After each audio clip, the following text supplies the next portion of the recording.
মানে আপনাদেরকে কি বলবো, মানে রিমান্ডের চিত্রটা ছিল, মনে করেন আমার যে বয়ানগুলো এক একটা ছাড়তো, আর আমার কাছে তখন মনে হইতো হাই রে এই ওয়াজ বাজাইস না, একটু পরে তো আরেকটু গরম কথা আইবো, আর এটা আমার গেচ্ছা গাইলে মানে ওয়াজটা ছাড়তো এইভাবে, হুজুর শুনেন আপনার ওয়াজ কইতো, আর উনি কেমন করতো, মানে মনে আমরা চাবায় খেয়ালাবে, মানে এত শত্রু তার আমি। ফি কুলুবিহিম মারাদ ফাযাদাহুমুল্লাহু মারাদা, আল্লাহ নিজে বলছে যে এদের অন্তরের মধ্যে মারাদ আছে, ব্যাধি আছে। কি আছে? ব্যাধি। ফাযাদাহুমুল্লাহু মারাদা, এরা কোরআনের কথা সত্য কথা শুনলে ব্যাধি আরো বেড়ে যায়, এজন্য ক্ষেপটা যায় চরম ভাবে। আমার বক্তব্য একটা স্যার, ওই যে কইছিলাম প্রধানমন্ত্রী মানি না, রাষ্ট্রপতি মানি না, এটা যখনই স্যার তখনই আমি বুঝাই রে আজকে আমার বিপদ আছে। এটা সাইরাই গাল্লানি শুরু, এটা সাইরাই গাল্লানি শুরু। একদিনের কথা বলি, আসলে মানুষ তো বিজয়ীদের পক্ষে কথা বলে, এজন্য পরাজিত লাঞ্ছিত এগুলো বলাটা একটু কেমন দেখায়। তবু যেহেতু এই জাতি দেখছেই আমাদেরকে ডান্ডা বেরি লাগাইছে, এই জাতি দেখছেই আমাদেরকে গরুর রশির মতো টাইনা নিয়ে গেছে, সেহেতু বলি দুই একটা কথা। মাঝে মাঝে এমন হয়তো আমাদের বয়ান ছাইরিয়া এমন গালাগালি শুরু করতো, এক পর্যায়ে তীব্র রাগে। একদিন তো একটা আমার এত জোরে মানে আঘাত করছে, হাত দিয়া থাপ্পড় দিছে এনে, আমি চেয়ার থেকে প্রায় পড়ে গেছি। আর দেখি এমন একটা মানে কানের মধ্যে আমি এত জোরে একটা, মানে এদের তো সামরিক হাত না, ট্রেনিং এর হাত, এত জোরে মারছে। তো প্রিয় হাজিরিন, দেখতাম যে মানে এদের মধ্যে আমাদের প্রতি যে বিদ্বেষ, হায় হায় কি পরিমাণ। কেন? একটাই কারণ। কেন? কারণ আমরা জালিমের বিরুদ্ধে কথা বলি, একটাই কারণ। যুগে যুগে এটা সাক্ষী, প্রমাণিত ইতিহাস সাক্ষী, যুগে যুগে জালিমদের পক্ষে এমন কিছু লোক থাকে যারাই জালিমের বিরুদ্ধে কথা বলে তাদেরকে আহত করে, মারে, এদের বিরুদ্ধে লাগা যায়, প্রমাণিত সত্য। তো যে কথা বলতেছিলাম কমিটির কথা, যে কমিটি আমাদেরকে চাইপা ধরতো, শুধু এটাই না, আরেকটা চিন্তাও ছিল। আমি যখন বেরোইছি, বিশেষ করে আমি অন্যদের কথা বলতে পারি না, আমি যখন বেরোইছি তখনও শাইখুল হাদিস ইবনে শাইখুল হাদিস আল্লামা মামুনুল হক হযরতুল আল্লাম, আমার প্রিয় উস্তাদ মুহতারাম মুফতি মনির কাসেমি দামাত বারাকাতুহুম, তারপরে মুফতি ফখরুল ইসলাম, মুফতি মাহমুদ হাসান গুনবী, মুফতি আমির হামজা দামাত বারাকাতুহুম, অনেক আলেম তখনও ভিতরে, তখনও কি। এখন আমরা যদি আবারও আগের মতো গরম শুরু করি তাইলে তাদের মুক্তিটা জানালাই পড়ে যাবে। কথা বুঝতে পারছেন? এটা আমরা কাউকে বলতে পারি নাই, কিন্তু কষ্টগুলো এই জন্য। আমি অন্তত কি আর মাহফিল কমিটি আর কে কি কয়, টাইম ছিল না। আমি খালি পাবলিকরে কইতাম দর মার, নিজেও মার খাইতাম, কতক্ষণ ফিস খেলতাম। আমার ইচ্ছা এরকম আছে, মানে আমার ইচ্ছা ছিল কি জানেন, আমার সত্যি আমি একবার প্ল্যান করছিলাম একদিন, যেটা বাধা দিতে আসে ঠ্যাং একটা সামনে দিয়ে দিয়ে থাপ করে ওটা ফেলাই দিব, পাবলিক রকম দিদা কতক্ষণ, কিন্তু পারি নাই। কি লিগা জানেন, এইবার একটা পিটানি দিমু, পরের থেকে আর একজনের ছাড়তো না, কবি ছোটটাই যা শুরু করছে, মামুনুল হক চাললে আর কাম হইতো না। এই টেনশনে আমি খালি কিছু করতে পারি নাই। অন্তরের মধ্যে যে কি কষ্ট ছিল, যাই রে তোরা আমারে বাধা দেস, এতটা পাবলিক থুইয়া। মানুষ তো আলেমদেরকে ভালোবাসে, পুলিশ বাধা দিয়া মঞ্চ থেকে যাওয়ার সাহস ছিল? আপনারা তো শুধুমাত্র ভিডিওতে দেখছেন, আপনারা তো ভিডিওতে দেখছেন, কিন্তু পিছনের ঘটনা তো দেখেন নাই। এই নেত্রকোনা ঘটনাটা সদরের যেটা ঘটছিল ওইটা একটু বলি, আমার মাইক সরায় নিছে, এটা তো আপনারা দেখছেন, কিন্তু পিছনের ঘটনা কিন্তু কেউ দেখেন নাই। আজকে বলি পিছনের ঘটনা কি জানেন, ওই পুলিশরা এক পর্যায়ে বেরোইতে পারে না, পাবলিক এমন খেপা খেপছে মাইক নেওয়ার পরে বেরোইতে পারে না, শেষে তারাই আমার মাইক দিছে, হুজুর একটু বুঝান। তারা আমার মাইক দিছে, এই যে ওপেনলি বলতেছি, প্রয়োজনে তত্ত্বরা নেত্রকোনার কেউ থাকবে যাচাই করিয়েন, বর্ষিকুরা বর্ষিকুরা। এক পর্যায়ে আমারে ওই ওসি মাইক দিছে, হুজুর আপনি একটু বুঝাই দেন। পরে আমি সবারই কইছি সাবধান, কেউ হাত তুলবেন না, কেউ চড়াও হবেন না। সত্যি বলি এটাও বলছি ওই শাইখদের ভিতরে থাকার কারণে, কারণ আমি জানতেছি এখানে পাবলিক যেই খেপা খেপা, এর মধ্যে এক পাগলা বাস লয়ে এক পুলিশের ফিটের মধ্যে বাড়ি মারছে, এমন জোরে বাড়ি মারছে, আমি তো সর্বনষ্ট করছে। পরে পুলিশ হঠাৎ করে দেখি 1-2 মিনিটের মধ্যে পুলিশ হাওয়া, পুলিশ নাই।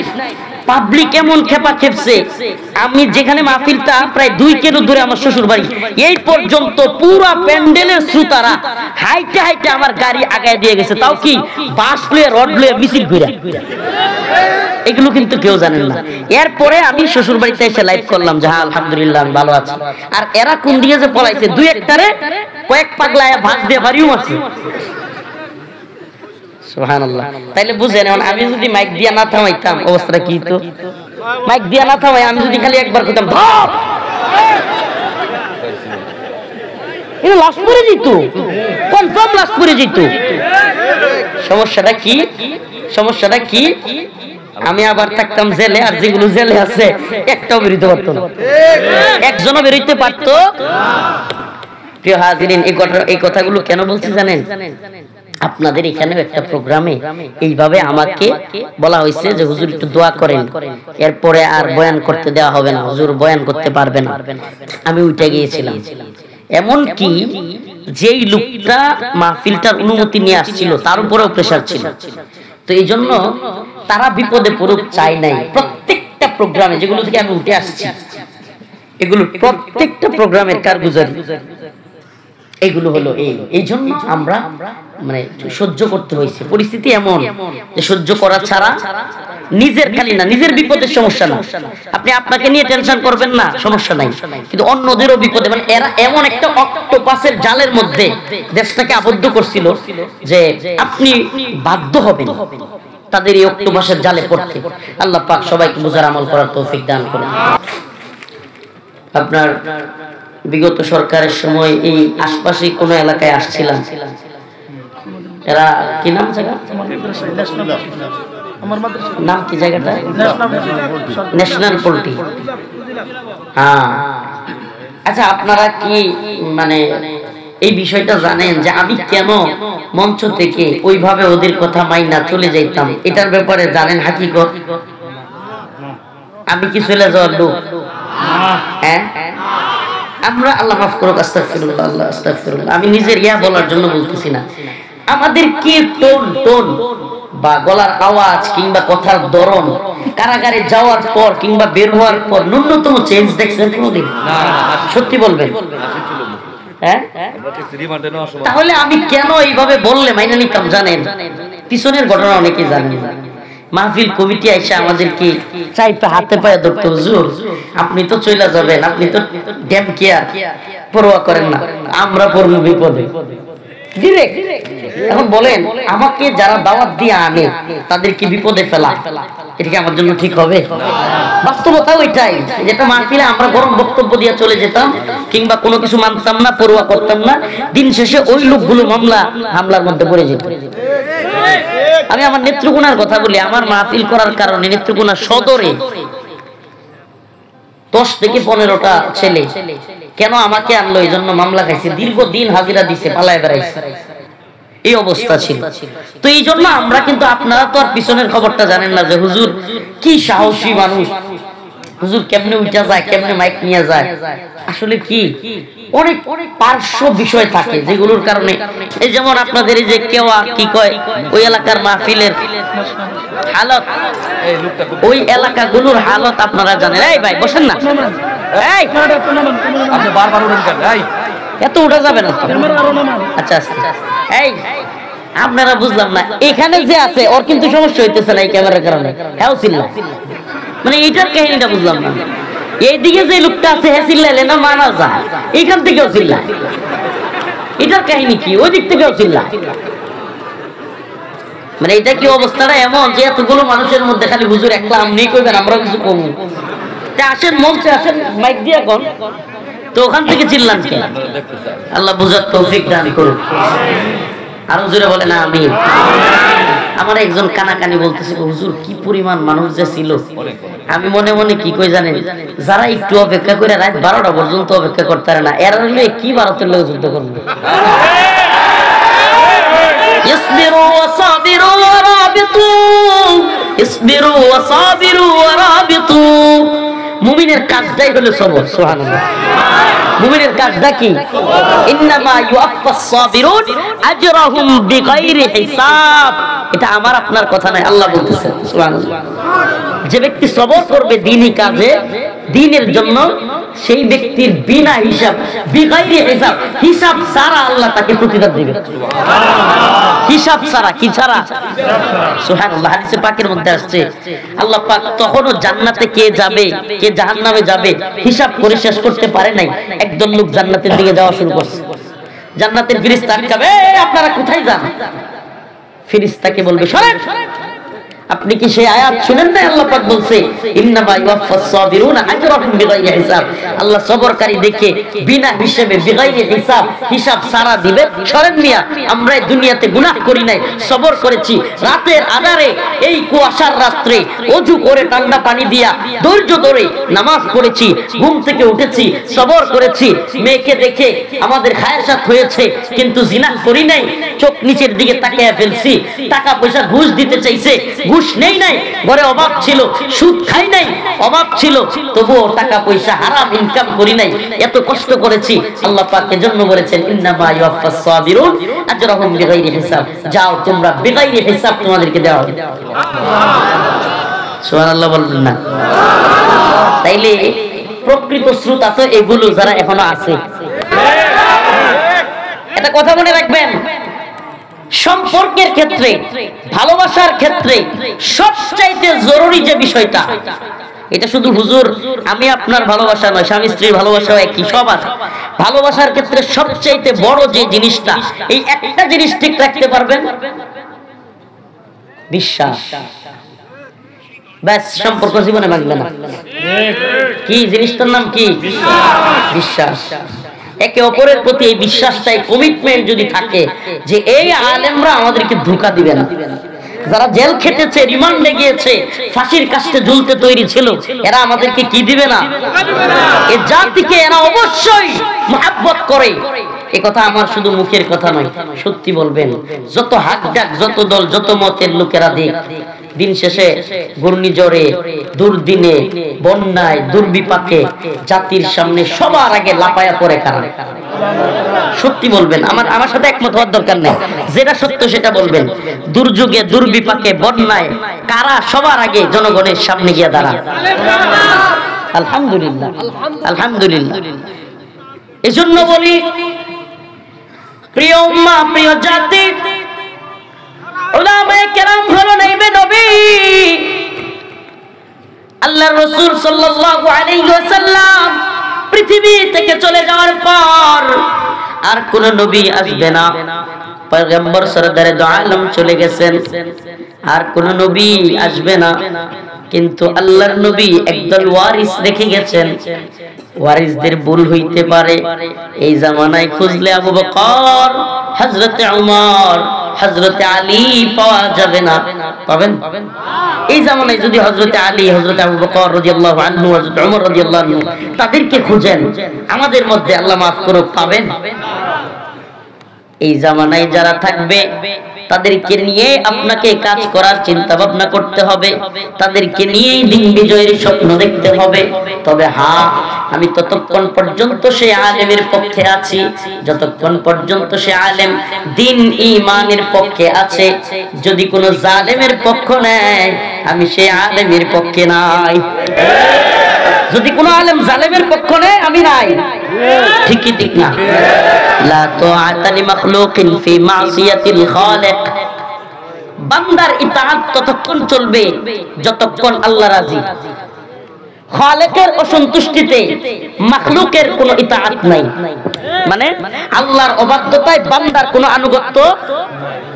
আমি যে কথাটা বলেছিলাম আজ আবারও বলি, আমি কিন্তু কারাগার থেকে বের হয়েও বলেছি, এমনকি রিমান্ডে যখন আমাকে জিজ্ঞাসাবাদ করেছে, ওই ভাষাগুলো আমি ইউজ করতে পারবো না। যেই পরিমাণে, কি পরিমাণে এরা কত ডিজাইনের গালি জানে, এরা কি পরিমাণে ডিজাইনের গালি এরা জানে, কল্পনা করতে পারবেন না।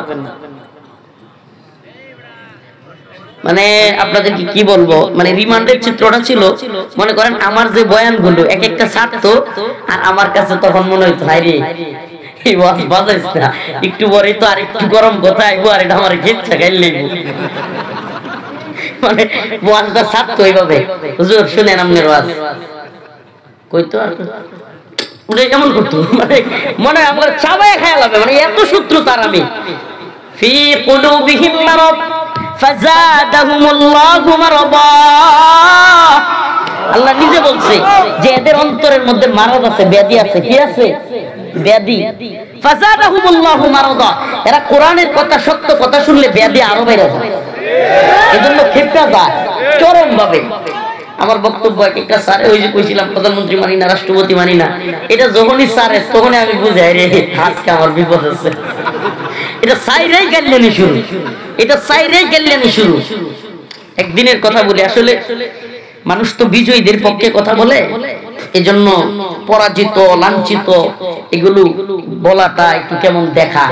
তবু যেহেতু এই জাতি দেখছে আমাদেরকে ডান্ডা বেরি লাগাইছে, এই জাতি দেখছে আমাদেরকে গরুর রশির মতো টাইনা নিয়ে গেছে, সেহেতু বলি দুই একটা কথা।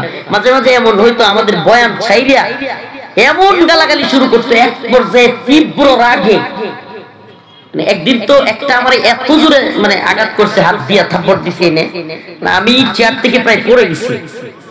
আর দেখি এমন একটা মানে কানের মধ্যে আমি এত জোরে একটা, মানে এদের তো সামরিক হাত না, ট্রেনিং এর হাত, এত জোরে মারছে। তো প্রিয় হাজিরিন, দেখতাম যে মানে এদের মধ্যে আমাদের প্রতি যে বিদ্বেষ, হাই হাই কি পরিমাণ। কেন? একটাই কারণ। কেন? কারণ আমরা জালিমের বিরুদ্ধে কথা বলি, একটাই কারণ। যুগে যুগে এটা সাক্ষী, প্রমাণিত ইতিহাস সাক্ষী, যুগে যুগে জালিমদের পক্ষে এমন কিছু লোক থাকে যারাই জালিমের বিরুদ্ধে কথা বলে তাদেরকে আহত করে, মারে, এদের বিরুদ্ধে লাগা যায়, প্রমাণিত সত্য। তো যে কথা বলতেছিলাম কমিটির কথা, যে কমিটি আমাদেরকে চাইপা ধরতো, শুধু এটাই না, আরেকটা চিন্তাও ছিল। আমি যখন বেরোইছি, বিশেষ করে আমি অন্যদের কথা বলতে পারি না, আমি যখন বেরোইছি তখনও শাইখুল হাদিস ইবনে শাইখুল হাদিস আল্লামা মামুনুল হক হযরতুল আল্লাম, আমার প্রিয় উস্তাদ মুহতারাম মুফতি মনির কাসিমি দামাত বারাকাতুহু, তারপরে মুফতি ফখরুল ইসলাম, মুফতি মাহমুদ হাসান গুনবী, মুফতি আমির হামজা দামাত বারাকাতুহু, অনেক আলেম তখনও ভিতরে, তখনও কি। এখন আমরা যদি আবারও আগের মতো গরম শুরু করি তাইলে তাদের মুক্তিটা জানালাই পড়ে যাবে। কথা বুঝতে পারছেন? এটা আমরা কাউকে বলতে পারি নাই, কিন্তু কষ্টগুলো এই জন্য। আমি অন্তত কি আর মাহফিল কমিটি আর কে কি কয়, টাইম ছিল না।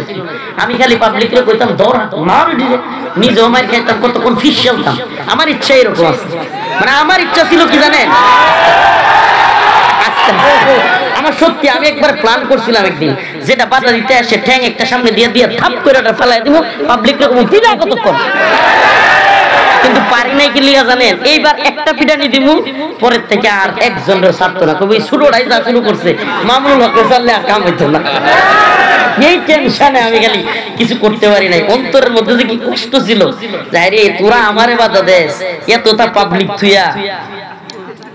মানুষ তো আলেমদেরকে ভালোবাসে, পুলিশ বাধা দিয়া মঞ্চ থেকে যাওয়ার সাহস ছিল? আপনারা তো শুধুমাত্র ভিডিওতে দেখছেন, আপনারা তো ভিডিওতে দেখছেন, কিন্তু পিছনের ঘটনা তো দেখেন নাই। এই নেত্রকোনা ঘটনাটা সদরে যেটা ঘটছিল ওইটা একটু বলি, আমার মাইক সরায় নিছে, এটা তো আপনারা দেখছেন, কিন্তু পিছনের ঘটনা কিন্তু কেউ দেখেন নাই। আজকে বলি পিছনের ঘটনা কি জানেন, ওই পুলিশরা এক পর্যায়ে বেরোইতে পারে না, পাবলিক এমন খেপা খেপছে মাইক নেওয়ার পরে বেরোইতে পারে না, শেষে তারাই আমার মাইক দিছে, হুজুর একটু বুঝান। তারা আমার মাইক দিছে, এই যে ওপেনলি বলতেছি, প্রয়োজনে তত্ত্বরা নেত্রকোনার কেউ থাকলে যাচাই করিয়েন, বর্ষিকুরা বর্ষিকুরা। এক পর্যায়ে আমারে ওই ওসি মাইক দিছে, হুজুর আপনি একটু বুঝাই দেন। পরে আমি সবারই কইছি সাবধান, কেউ হাত তুলবেন না, কেউ চড়াও হবেন না। সত্যি বলি এটাও বলছি ওই শায়েখদের ভিতরে থাকার কারণে, কারণ আমি জানতেছি এখানে পাবলিক যেই খেপা খেপা, এর মধ্যে এক পাগলা ভাস হয়ে এক পুলিশের ফিটের মধ্যে বাড়ি মারছে, এমন জোরে বাড়ি মারছে, আমি তো সর্বনষ্ট করছে। পরে পুলিশ হঠাৎ করে দেখি 1-2 মিনিটের মধ্যে পুলিশ হাওয়া, পুলিশ নাই। পাবলিক এমন খেপা খেপছে, আমি যেখানে মাহফিলটা প্রায় 2 কিলো দূরে আমার শ্বশুর বাড়ি, এই পর্যন্ত পুরো প্যান্ডেলের শ্রোতারা হাইটে হাইটে আমার গাড়ি আগায় দিয়ে গেছে, তাও কি বাস লয়ে রড লয়ে মিছিল ঘুরে। এগুলো কিন্তু কেউ জানেন না। এরপরে আমি শ্বশুর বাড়িতে এসে লাইভ করলাম যে আলহামদুলিল্লাহ আমি ভালো আছি। আর এরা কোন দিকে যে পলাইছে, 2-1টারে কয়েক পাগলায় ভাগ দিয়ে বাড়িও মারছে। সুবহানাল্লাহ। তাইলে বুঝেন, আমি যদি মাইক দিয়া না থামাইতাম অবস্থাটা কি হতো। মাইক দিয়া না থামাই, আমি যদি খালি একবার কইতাম ধর, এটা লাশ পড়ে যেত, কনফার্ম লাশ পড়ে যেত। সমস্যাটা কি? সমস্যাটা কি? আমি আবার থাকতাম জেলে, আর যেগুলো জেলে আছে একটাও বেরোতে পারতো না, একজনও বেরোতে পারতো। প্রিয় হাজিরিন, এই কথাগুলো কেন বলছি জানেন? আপনাদের এখানেও একটা প্রোগ্রামে এইভাবে আমাকে বলা হয়েছে যে হুজুর একটু দোয়া করেন, এরপরে আর বয়ান করতে দেওয়া হবে না, হুজুর বয়ান করতে পারবে না। আমি উঠে গিয়েছিলাম।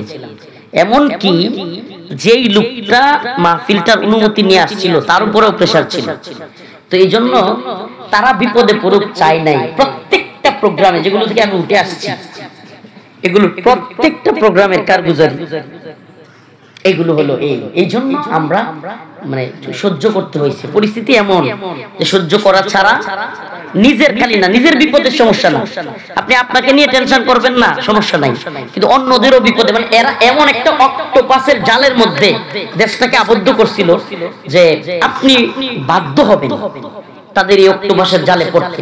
আল্লাহ পাক সবাইকে বুঝার আমল করার তৌফিক দান করুন। আমি সূরাতুল বাকারা থেকে কয়েকটা আয়াতে কারিমা, 2-3টা আয়াত তিলাওয়াত করেছি, 154, 55, 56। ইয়া আইয়ুহাল্লাযীনা আমানুস্তাঈনু বিস-সাবরি ওয়াস-সালাহ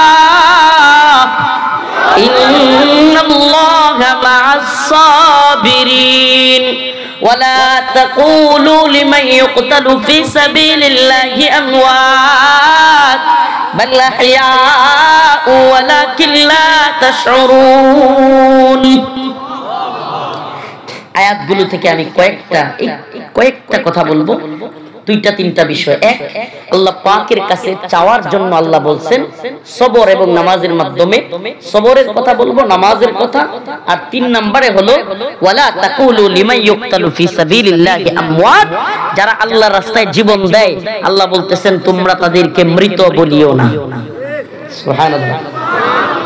আল্লাহর রাস্তায় যারা জীবন দেয় তাদেরকে মৃত বলাও নিষেধ, এটা সম্মান, মৃত বলা যাবে না তাদেরকে।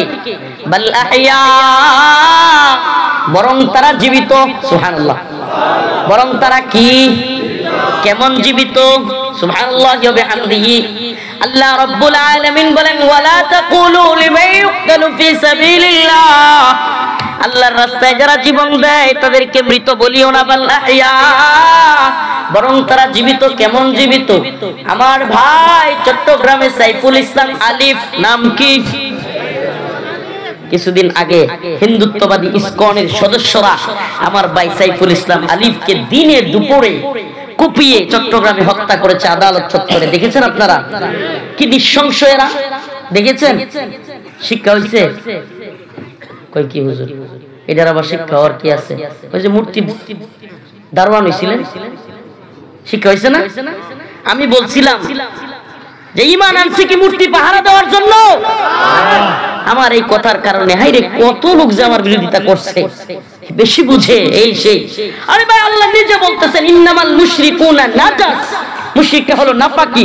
আল্লাহ বলতেছেন ইয়া আইয়ুহাল্লাযীনা আমানু লা তাত্তাখিযুল ইয়াহুদা ওয়ান নাসারা আউলিয়া, ইহুদি খ্রিস্টান মুশরিক এদেরকে তুমি বন্ধু বানায়ো না। আল্লাহ বলতেছেন লা তাজিদান্না আশাদ্দান নাস আদাওয়াতান লিল্লাযীনা আমানুল ইয়াহুদা ওয়াল্লাযীনা আশরাকু, মুশরিকরা ইহুদিরা হলো মুমিনের সবচাইতে বড় শত্রু। আপনি কিসের বুদ্ধিজীবী হলেন? আপনি কিসের উপদেষ্টা হলেন? আপনার চাইতে অনেক বড় বুদ্ধিজীবী আমার আল্লাহ। আল্লাহ নিজে বলতেছে, আমি নিজে কারগুজারি শোনাই আপনাদেরকে।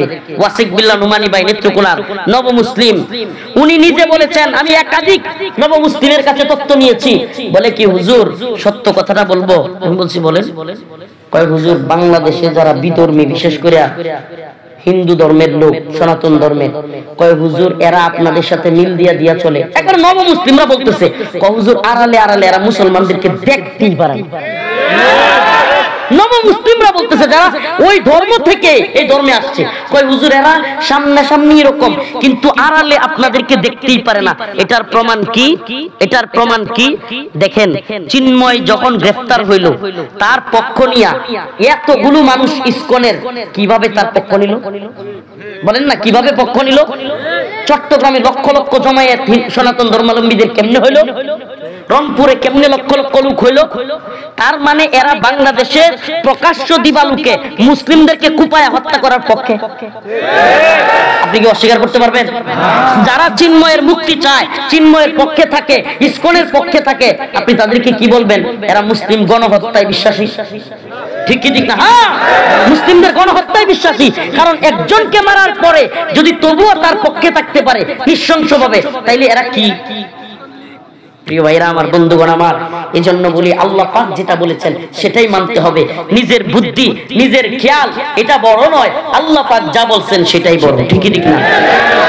আল্লাহ রাব্বুল আলামিন বলেন, ওয়ালা তাকুলু লিমান ইউকতালু ফি সাবিলিল্লাহি আমওয়াত বাল আহইয়া ওয়ালাকিন লা তাশউরুন। আল্লাহ রাব্বুল আলামিন বলেন, আল্লাহর পথে যারা জীবন দেয় তাদেরকে তোমরা মৃত বলিও না, তারা জীবিত। তারা এমন জীবিত, সুবহানাল্লাহি ওয়া বিহামদিহি।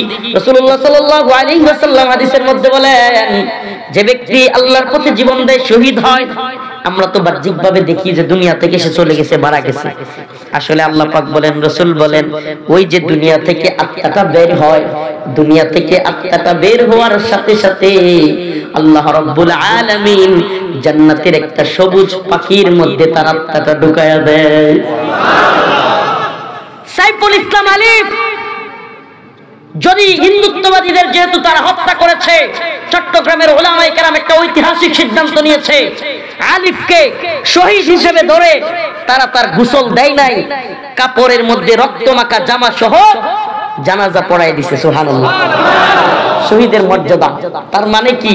সাইফুল ইসলাম আলিফ ভাইয়ের জীবন এই দুনিয়া থেকে আমরা দেখছি চলে গেছে, কিন্তু আল্লাহ বলেন, আল্লাহ রাসূল বলেন, এই যে আত্মাটাকে কবরের জিন্দেগি নাই, বারজাখ নাই, সলজব নাই, তার আত্মাটাকে জান্নাতের একটা সবুজ পাখির মধ্যে ঢুকায়া দেওয়া হলো। ওই পাখি জান্নাতে গিয়া যেখানে মন চায় উড়ছে, যেখানে মন চায় ঘুরছে, যা মন চায় খাচ্ছে। সুবহানাল্লাহ বলেন না? খাচ্ছে, ঘুরতেছে। সুবহানাল্লাহ। আল্লাহ পাক এমন মর্যাদা শহীদকে দিয়েছেন। শহীদ হওয়ার তামান্না আছে তো? আছে তো? আমি শাহাদাতের ওয়াজ একটু বেশি করি। এই উম্মার যুবকদেরকে কারাগার থেকে বের হয়ে একটাই পণ করেছি, ইম্মা শরিয়াত ওয়া ইম্মা শাহাদা, হয়তো শরিয়ত নয়তো শাহাদা। এই ভূখণ্ডে ইনশাআল্লাহ বিইذনিল্লাহ একদিন কোরআনী শাসন হবে ইনশাআল্লাহ। রাজি আছেন তো? ভারত আমাদেরকে হুমকি দেয়, ধমকি দেয়। আমি তো বলি, যেই হিন্দুত্ববাদীরা, যেই কাফেররা বাইচা থাকার জন্য জীবন যাপন করে, টাকার জন্য সেনাবাহিনীতে চাকরি করে, টাকার জন্য এরা সুখে থাকবার জন্য বেতনের জন্য চাকরি করে, আর একদল শহীদ হওয়ার জন্য যুদ্ধ করে, দুই দল কি এক? দুই দল কি এক? একদল টাকার জন্য সেনাবাহিনীতে আসছে, চাকরি করে টাকার জন্য, পয়সার জন্য, সুখে থাকবার জন্য। একদল বুলেটের মধ্যে দেখে মৃত্যু, জাহান্নাম, আরেক আগুন। আরেক দল বুলেটের মধ্যে দেখে শাহাদাত, বুলেটের মধ্যে দেখে জান্নাত। এই দুই দল কি এক হইল? শহীদি মৃত্যু চান তো? চান নাকি? কে কে চান বলেন? মরতেই হবে যখন, শহীদি মরণ দিও আমাকে। রাজি আছেন ইনশাআল্লাহ? মরতেই হবে যখন, শহীদি মরণ দিও আমাকে। শাহাদাত জানি শুধুই জীবন, শাহাদাত জানি শুধুই জীবন, সে জীবন দিও আমাকে।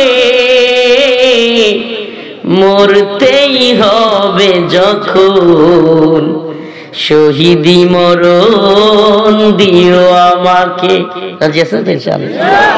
মরতেই যেহেতু হবে, বিছানায় হাগিয়া মুত্যা, মানে ত্রিগুণার ভাষা কইলাম, বিছানায় হাগবেন, বিছানায় মুতবেন, ফুতের বউ লাথি মারবো, এই মরণ চান? হ্যাঁ, শাহাদাতের মরণ চান তো? লিল্লাহি তাকবীর, লিল্লাহি তাকবীর। ওই হিন্দুত্ববাদী ভারতকে বলি, হিন্দুত্ববাদী ব্রাহ্মণ্যবাদী তাগুতি শক্তিকে বলি, মুসলমানরা মরতে ভয় পায় না, মুসলমান জীবন দিতে প্রস্তুত। প্রস্তুত আছে ইনশাআল্লাহ।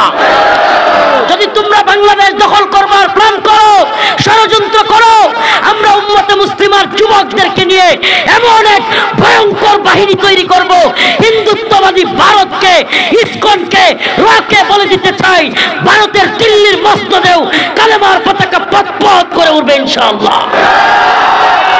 এটা আমার মুখের কথা নয়, এটা স্বয়ং রাসূল সাল্লাল্লাহু আলাইহি ওয়াসাল্লাম বলেছেন।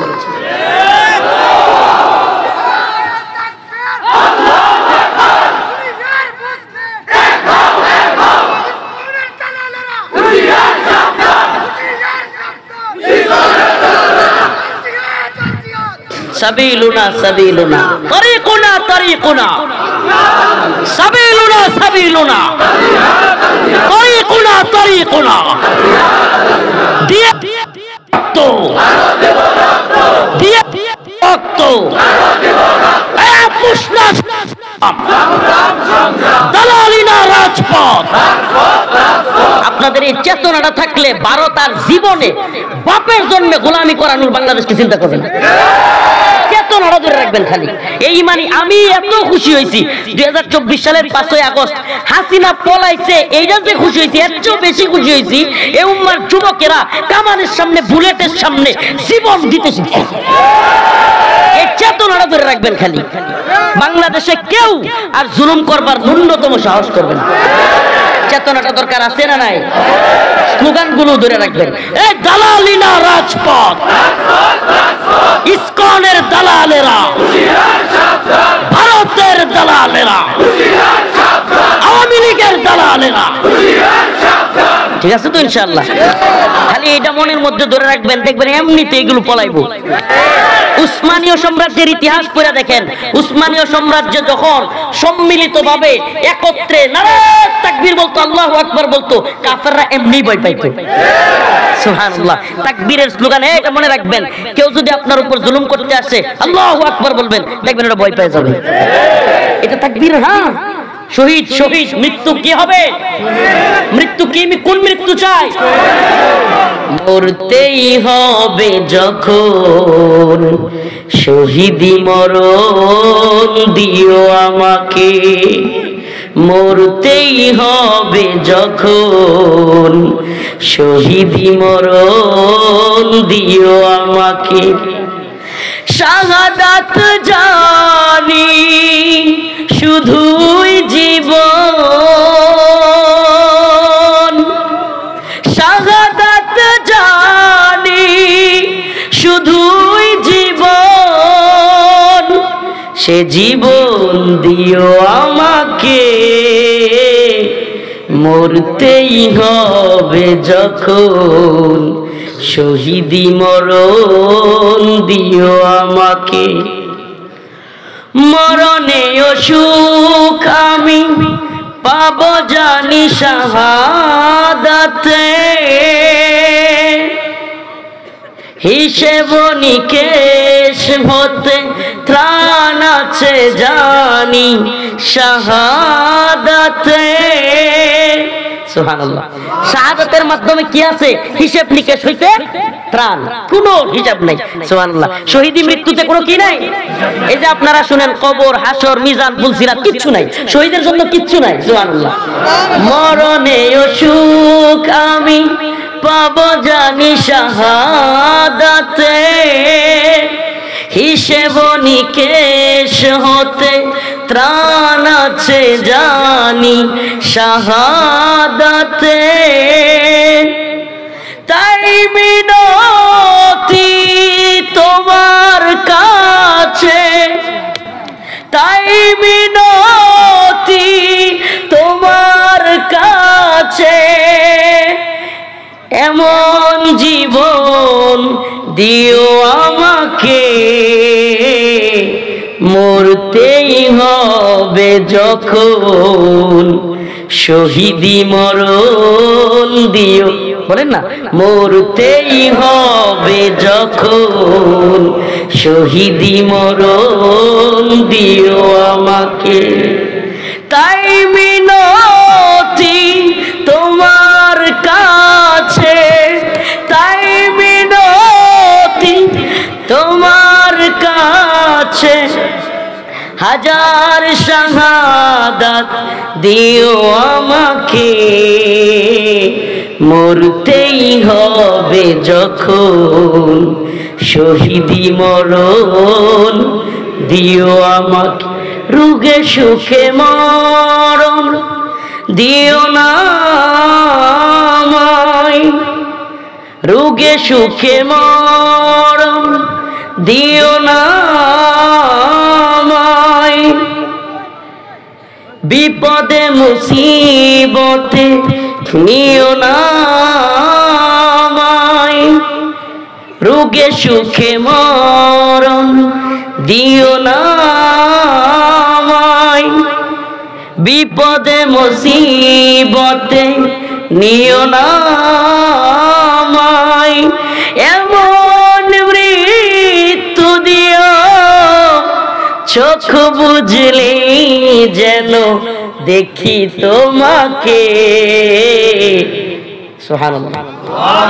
এমন মৃত্যু দিও চোখ বুঝলে যেন দেখি তোমাকে, মরতেই হবে যখন শহীদি মরণ, দিও আমাকে। ইনশাআল্লাহ রাজি আছেন তো? শহীদি মরণ, শহীদি তামান্না, এটাই এই উম্মার জাগরণের সবচেয়ে বড় শক্তি। আফগানিস্তান, সিরিয়া, এত বড় বড় বাহিনীর বিরুদ্ধে America, Britain, France, Germany, Italy সবগুলো মিলা নেটো জোট গঠন কইরাও আফগানিস্তানে আইসা নাকে খত দিয়া বাপ দাইকা সাইরা দেমা কান্দাবাসি কইয়া বিদায় হইছি কই নাই? সিরিয়ায় বাশার আল আসাদ, হাফিজ আল আসাদ 54 বছর টানা ক্ষমতায় থাকছে রাশিয়ার নিয়ন্ত্রণে, ইরানের মদদে। কই দৌড় মারলো 12 দিনের যুদ্ধে। সুবহানাল্লাহ। মর্দে মুজাহিদরা কেমনে জিতে? একটাই কারণ, ইসবিরু ওয়া সাবিরু ওয়া রাবিতু, ইসবিরু ওয়া সাবিরু ওয়া রাবিতু। তারা সবর করে, ধৈর্য ধরে। এটা কেমন সবর? কেমন সবর? আল্লাহ না করুক, আল্লাহ না করুক আমরা যুদ্ধ তামান্না করি না, আমরা বিপদ তামান্না করি না, কিন্তু যদি ভারত আমগরে কামড় দেয় আমরাও এমন কামড় দিব ছাড়তাম না। কথা কন না? শত্রুর সাথে মোকাবেলাটা হলো এটাই। উদাহরণটা হলো ইসবিরু ওয়া সাবিরু ওয়া রাবিতু। এটা তাফসীরে আসছে যে আপনারা কেউ কামড় মারছে, আপনিও তারে কামড় মারছেন, দুইজনে কামড়া কামড়ি চলতেছে, ও বাবা আগে কেডা কয়? এ মুসলমান কি আগে ও বাবা কইব? হ্যাঁ, 2001 সালে আমেরিকা হামলা করছে আফগানিস্তানে। কত? 2021 সালে ও বাবা তালেবান কইছে না আমেরিকা কইছে? কথা কয় না? কে কইছে আগে? সিরিয়ায় 54 বছর রাশিয়া, ইরান সবগুলো কাফের মিলিয়া সিরিয়ায় মুজাহিদদেরকে, মুসলমানদেরকে দখল করছে। ও বাবা আগে কেডা কইছে? সুবহানাল্লাহ কোন না? কাফেররা কইছে, ঠিক ঠিক না? মুজাহিদরা আগে ও বাবা করবে না। এইটাই সবর, এটাই সবর, এটা সবরের শিক্ষা, এটাই শাহাদাতের শিক্ষা। মুমিন তো শাহাদাত তামান্না করে, এরা মরতে ভয় পায়, আমরা শাহাদাত তামান্না করি। সুবহানাল্লাহ। একদল মরতে কি পায়? ভয় পায়। আরেকদল মরার জন্য, শহীদ হওয়ার জন্যই ময়দানে যায়। হাই হাই, বিজয় কাদের হবে? বিজয় কাদের হবে? নাইলে আপনি জীবনেও যুদ্ধ মিলাইতে পারবেন না। আফগানের যুদ্ধের সাথে আমেরিকা, বলেন না আমেরিকার সৈন্য বেশি না তালেবানের সৈন্য বেশি? কথা কয় না? আপনি যদি যুদ্ধ বুঝেন, সমরাস্ত্র বুঝেন, আমেরিকার সেনাবাহিনী বেশি নাকি তালেবানের বাহিনী বেশি? আমেরিকার অস্ত্র বেশি নাকি তালেবানের বেশি? আমেরিকার বিমান বেশি না তালেবানের বেশি? আফগানের তালেবানদের তো বিমানই ছিল না, যুদ্ধ বিমান, জঙ্গি বিমানই ছিল না। আমেরিকার আছে সাবমেরিন, আমেরিকার আছে জঙ্গি বিমান, আমেরিকার আছে সামরিক অস্ত্র, আমেরিকার আছে ড্রোন, কামান, কত কিছু। হারছে কেডা? হারছে কেডা? কেমনে হারলো? এটা আপনি সূত্র মিলাইতে পারবেন দাদা? কোনো মিলাইতে পারবেন না। একটা জায়গায় গিয়া মিলবে, সেটা হলো ধৈর্যের শক্তিতে, ঈমানের শক্তিতে তালেবান শক্তিশালী ছিল। এজন্য বলি, ভারত যদি বেশি লাফালাফি করে, যদি মনে করে বাংলাদেশ দখল করবে, চট্টগ্রাম, রংপুর, সিলেট নাম নিয়া নিয়া নেত্রকোনার নামও মাঝে মাঝে কয়, মন নাকি কয় কোন তো নেত্রকোনার নামও কয়। ইনশাআল্লাহ আমরা শহীদ হয়ে যাব, কিন্তু আমাদের ভূখণ্ড ছেড়ে দিব না। মোল্লা ওমর শহীদ হয়ে গিয়েছেন, কিন্তু জর্জ ডব্লিউ বুশের পেতার তারা নাকে খত দিয়া বাপ দেখে বিদায় নিছে। এই জিতছে কে? মোল্লা ওমরের উত্তরসূরিরা। হারছে কে? জর্জ ডব্লিউ বুশের পেতার তারা। ঠিক কি ঠিক না? আমরা হয়তো শহীদ হয়ে যেতে পারি, কিন্তু আমাদের পরবর্তী প্রজন্ম বিজয় ছিনে আনবে। ছিনে আনবে কি আনবে না? তাইলে এই প্রজন্ম টিকটক, লাইকি, ফেসবুক, নেশা, মাদক আর হলো নারীর পিছনে ছুটলে কি বিজয় আসবে? কথা বলেন। ফজরের নামাজ আদায় করতে হবে, 5 ওয়াক্ত নামাজ পড়তে হবে। সবরের শিক্ষা তখনই আসবে যখন নামাজ পড়বেন আপনি। অলসতাকে জেরে ফেলে দিয়া, ও যুবক ভাই, কেমন শক্তিশালী তুমি হইলা? তুমি 2-4 জনকে হারায়া দাও, তুমি বিরাট শক্তিশালী। তুমি খেলতে গেলে বড় জোরে লাথি মারো বল, কিন্তু ফজরের নামাজের সময় এই একটা ছোট্ট কম্বল হাত দিয়া উঠায়া ওযু কইরা মসজিদে যাইতে পারো না। তুমি কিসের শক্তিশালী? তোমার শক্তি নাই মেয়ে। এই শক্তি দিয়ে তোমার কি কাজে আসবে? আল্লাহ পাক বুঝার এবং আমল করার তৌফিক দান করুন। আর জোরে বলেন আমিন। প্রিয় উপস্থিতি, প্রিয় উম্মাহ, খাস করে দোয়া করবেন। আর কয়েকটা কথা বলি যাই, সচেতনতা খুব জরুরি। একটা কথা মাথায় রাখবেন, আগামী কালকে আপনার বাড়িতে চুরি হবে কিংবা ডাকাতি হবে, বড় ধরনের কোন ডাকাত আসবে। আপনি যদি আগের দিন খালি জানেন আর সচেতন থাকেন, ওই ডাকাত চোর জীবনেও আপনার ঘরে চুরি ডাকাতি করতে পারবে না। কেন বলেন তো? আপনার শক্তি ডাকাতের চাইতে কম। কেন পারবে না? কারণ আপনি আগের দিন প্রয়োজন হলে নিজে না পারলে মাইকিং করে দিবেন, ও এলাকাবাসী আমার বাড়িতে ডাকাতি হবে, ধরবা ডাকাতরে। ঠিক কি ঠিক না? পাতলা পায়খানা শুরু হয়ে গেছে। ভারতে যশোরে 2-3টা পোলা পায় হামাস মুজাহিদদের অভিনয় করছে একটু। হামাসের মুজাহিদ আবু উবাইদা হাফিজাহুল্লাহ, উনি ইসরায়েলের বাহিনী যাতে ওনারা না ছিল, ইসরায়েলের বাহিনীর ড্রোন কিন্তু মানুষ শনাক্ত করতে পারে চেহারা, ড্রোন থেকে যেন ওনারা না ছিলেন, এই জন্য ওনার মুখটা কি করে ডাইকা রাখে।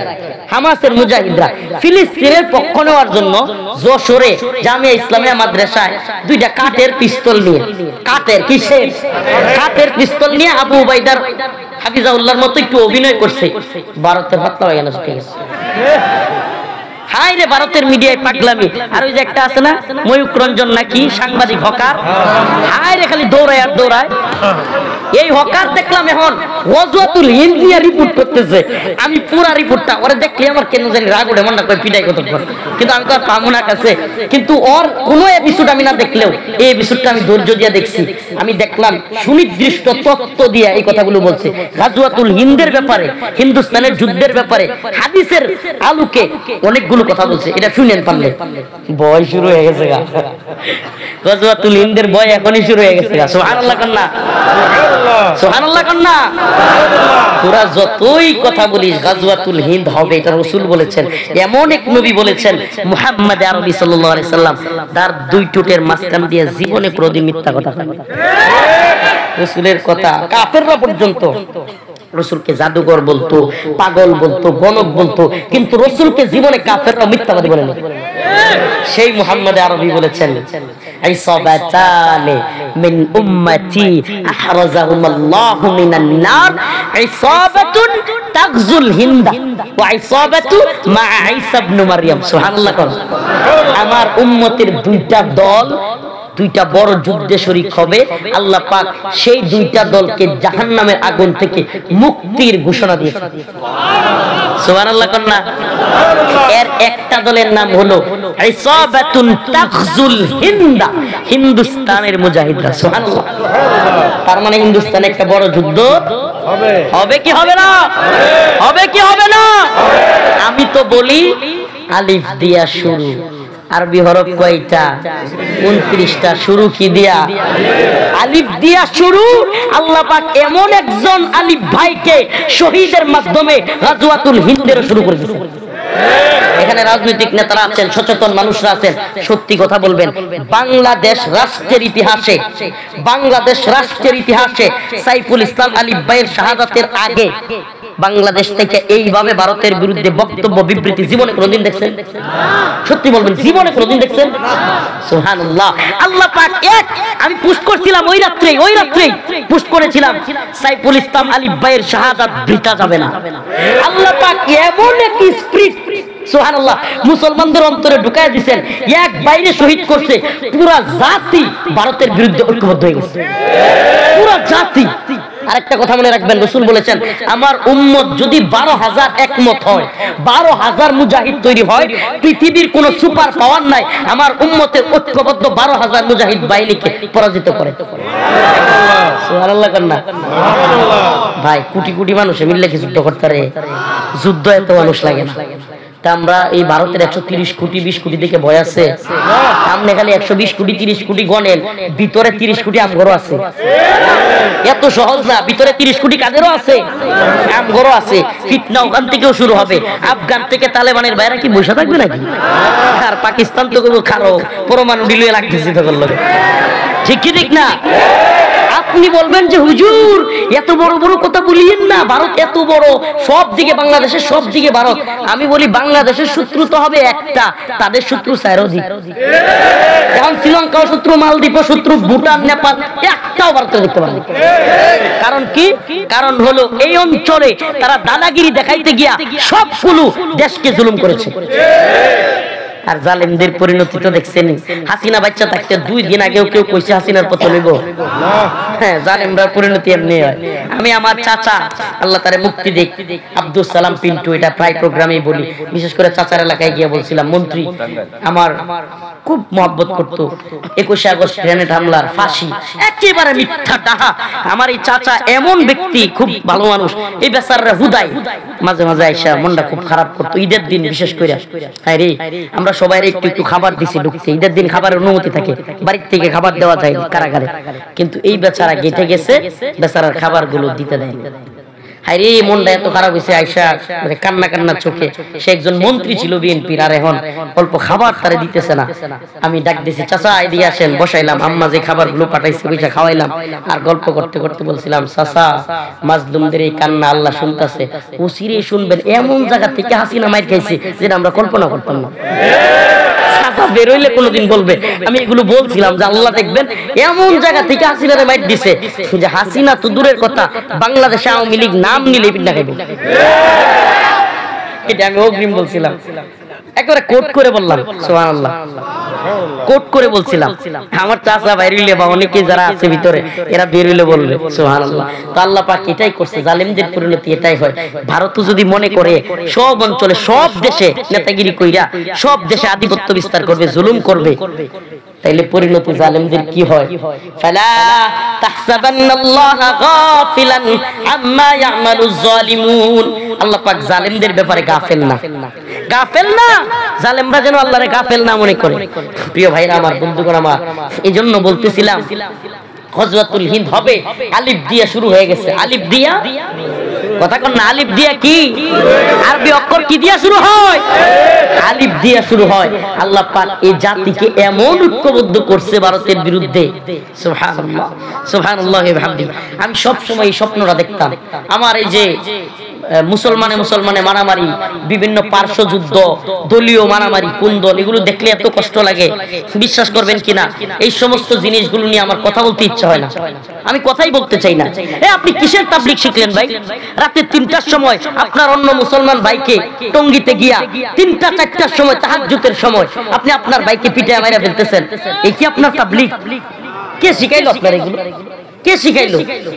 এই প্রিয় ভাইরা আমার, প্রিয় বাবারা, প্লিজ প্লিজ, আচ্ছা বলেন, ওলামায়ে কেরাম যারা আছেন কিংবা অন্য সাথীরা যারা আছেন তাবলীগ করেন, বলেন আপনারা কি এই দলগুলোর মধ্যে কাউকে কাফের বলতে পারবেন?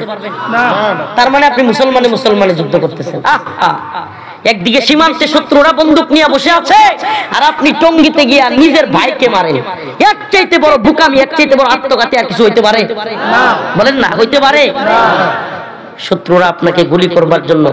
আরেকটা নিউজ দেই আজকে, এটা একটু সচেতনতা জরুরি, এটা একটু জেনে রাখেন। এই মিডিয়ার বাইরা, এটা আমি অনেক বলছিলাম, কারাগার থেকে এই নিউজটা পেয়ে আসছিলাম। বাংলাদেশ নিয়ে গভীর এক ষড়যন্ত্র হচ্ছে, এটা জানা জরুরি। পরে বলবেন হুজুর আমরা তো এগুলো জানতাম না। জুমল্যান্ড নামে রাখাইন, বাংলাদেশের কক্সবাজার এবং ভারতের ত্রিপুরা বা ওই অঞ্চল নিয়ে নতুন একটা রাষ্ট্র গঠনের ষড়যন্ত্র চলছে, এবং এই রাষ্ট্রটা গঠিত হবে খ্রিস্টান রাষ্ট্র। কি রাষ্ট্র? এই রাষ্ট্র গঠনের একটা অনেক দিন যাবত চ্যালেঞ্জ। অলরেডি গতকালকের নিউজ দেখলাম, 21 টেলিভিশন নিউজ করেছে, অলরেডি রাখাইন প্রায় দখল করে ফেলেছে আরাকান আর্মি। আপনারা অনেকেই জানেন যে জান্তার সাথে ফাইট হচ্ছে বিদ্রোহীদের। আসলে মুসলমানদেরকে রাখাইনে যারা মারছিল এরা হলো আরাকান আর্মি। এটা কিন্তু অনেকে জানে না, জানতা না, কিন্তু কি না জানতা না, সেনাবাহিনী না, বরং মুসলমানদেরকে সবচাইতে বেশি ঘৃণা করে এবং মারছিল এই আরাকান আর্মি, যেটা এখন ক্ষমতায় আসতেছে রাখাইনে। এই বন্ডগুলো নতুন করে দেশ গঠন করতেছে। আমি নিউজ পেলাম, সুনির্দিষ্ট তথ্য আপনাদের কাছে বলি, এদের ভিতরে ভারতীয় বাহিনী গোয়েন্দা সংস্থা দিয়া নিজস্ব লোক ঢুকাইছে বাংলাদেশের সাথে। এরা যখন দেখছে যে বাংলাদেশের সাথে তারা লাগলে বিভিন্ন আন্তর্জাতিক চাপ আসবে, এই জন্য প্রক্সি ওয়ার যেটাকে বলে পার্শ্ব যুদ্ধে জড়ানোর জন্য মায়ানমারের বাহিনীর ভিতরে অলরেডি আমি শুনলাম 2 জনকে তারা ঢুকাইছে বাংলাদেশ থেকেও। এদের একজনের নাম হলো বীর বাহাদুর কি ওয়াসি সিং নাকি, পার্বত্য চট্টগ্রাম বিষয়ক মন্ত্রী, এই বদমাইশকে ঢুকাইছে। আরেকজন হলো সন্তুলাল শর্মা। এরা ওই মায়ানমার সীমান্তে ঢুইকা ওই অঞ্চল থেকে বাংলাদেশের বিরুদ্ধে ষড়যন্ত্র করতেছে। এজন্য মুসলমান ইমানদার যুবক ভাইরা, প্লিজ দয়া করে একটু সতর্ক থাকতে হবে। আমি আগেও বলছি, বাড়িতে ডাকাতি হবে, এটা যদি খালি চাই না রাখেন, পরের দিনের প্রস্তুতি এমনি আপনি নিতে পারবেন। আর প্রস্তুতি নিবেন না, রাখাইনের অবস্থা হবে। প্রস্তুতি নিবেন না, ফিলিস্তিনের অবস্থা হবে, কাশ্মীরের অবস্থা হবে। এক কাশ্মীরে 1 জন 2 জন 100 200 না, 10,000 আমাদের মা বোনদেরকে ভারতীয় বাহিনী দর্শন করছে। এটা আমার মুখের কথা না, BBC, Al Jazeera, Washington Post সহ বিশ্বের নামি দামি পত্রিকাগুলোর রিপোর্ট হলো 10,000-এর উপরে। তাও কি এটা 2018 সালের রিপোর্ট, এখন পর্যন্ত কত হয়েছে আল্লাহ জানে। 10,000 মা বোনকে দর্শন করছে। আমার আপনার সামনে আমাদের মা বোনকে দর্শন হোক, এটা চান?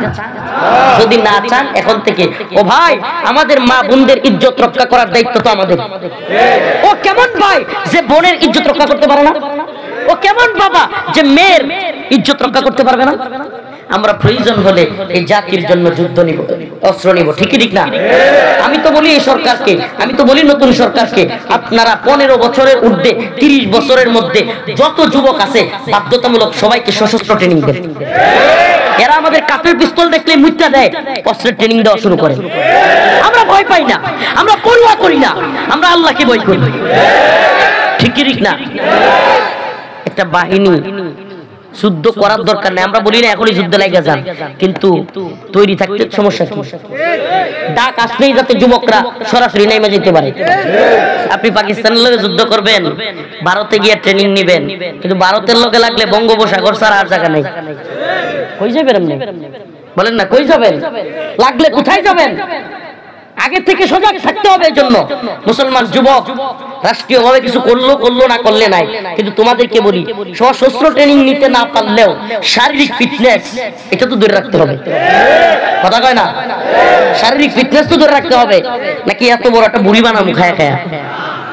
অন্তত দৌড়, সাঁতার, এগুলো অন্তত একরে রাখবেন ভাই। সত্যি কথা বলি, এগুলো উম্মার ফিকির থেকে, দায়বদ্ধতা থেকে বলছি। আর আল্লাহ পাক করুক, আমার টঙ্গীর ইস্তেমার কাহিনী দেখে মনে হলো এদের উম্মার প্রতি ন্যূনতম ফিকির নেই, এদের দ্বীনের প্রতি ন্যূনতম দায়বদ্ধতাই নেই। যদি থাকতো কোনোভাবেই এই রাতের বেলায় গিয়া অপর ভাইদের উপর হামলা করতে পারতো। এটা কিসের দিন, এটা কিসের তাবলীগ? আল্লাহ পাক বুঝার তৌফিক দান করুন। আরো জোরে বলেন আমিন। ওয়া আখিরু দাওয়ানা আলহামদুলিল্লাহি রাব্বিল আলামিন। আসসালামু আলাইকুম ওয়া রাহমাতুল্লাহি ওয়া বারাকাতুহু। খাস করে আমার জন্য আপনাদের কাছে দোয়া চাই, খাস করে। আলহামদুলিল্লাহি রাব্বিল আলামিন আর রহমানির রহিম মালিকি ইয়াউমিদ্দিন ইয়্যাকা না'বুদু ওয়া ইয়্যাকা নাস্তাঈন اللهم ارزقنا شهادة في سبيلك اللهم ارزقنا شهادة في سبيلك اي الله পাক পরওয়ারদিগারে আলম আমাদের জীবনের জিন্দেগানের সমস্ত গুনাহ খাতা maaf করিয়া দেন।